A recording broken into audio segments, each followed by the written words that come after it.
TPSK518D PB818 stand பையில் இருக்குது.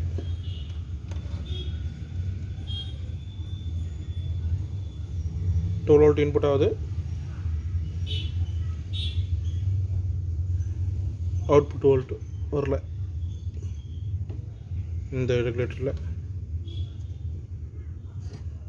இந்த ரெகுலேட்டருக்கு 1.5 வோல்ட் ஓகே.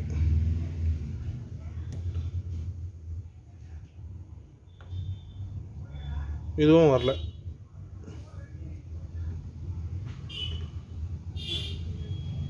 இதுவும் வரல. ஸோ இப்போ ஸ்டாண்ட் பை ரிலீஸ் பண்ணலாம்.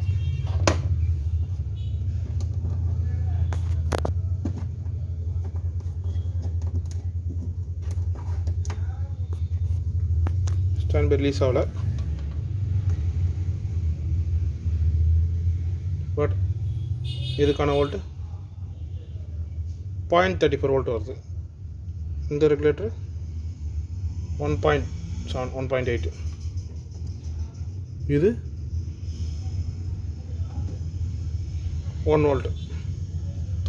ஸோ ஸ்டாண்ட் பை ரிலீஸ் ஆகிடுச்சு. பட் வந்து இது ஆகலை. இதுலேயும் ரெகுலேட் ஆகுது.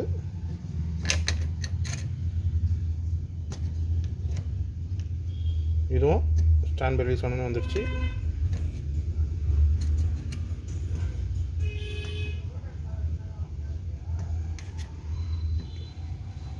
இப்போ ஸ்டாண்ட் பை ரிலீஸ் ஆனோடனே இதுக்கும் வோல்டேஜ் ரிலீஸ் வந்துடுச்சு. இதுக்கும் இந்த ரெகுலேட்டரும் வந்துடுச்சு. இந்த ரெகுலேட்டரும் வந்துடுச்சு. பட் இருந்தாலும் ஸ்டாண்ட் பைலே இருக்குது. இதில் மட்டும் பார்த்திங்கன்னா 0.35 வோல்ட் வருது. ஸோ ஓம்ஸ் செக் பண்ணலாம். பவர் ஆஃப் பண்ணியாச்சு. நான் ஓம்ஸ் செக் பண்ண போகிறோம்.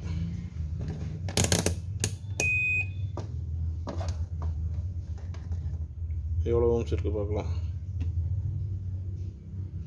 100 ohms. ஸோ இது ரெகுலேட்டர் இஷ்யூவா இல்லை ஐசி இஷ்யூவா? ஐசி எதுவும் ஹீட் ஆகலை.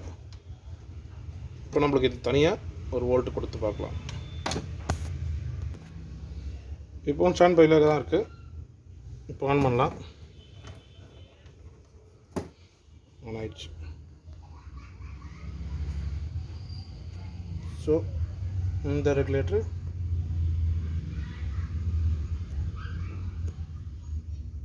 ப்ராப்ளம்.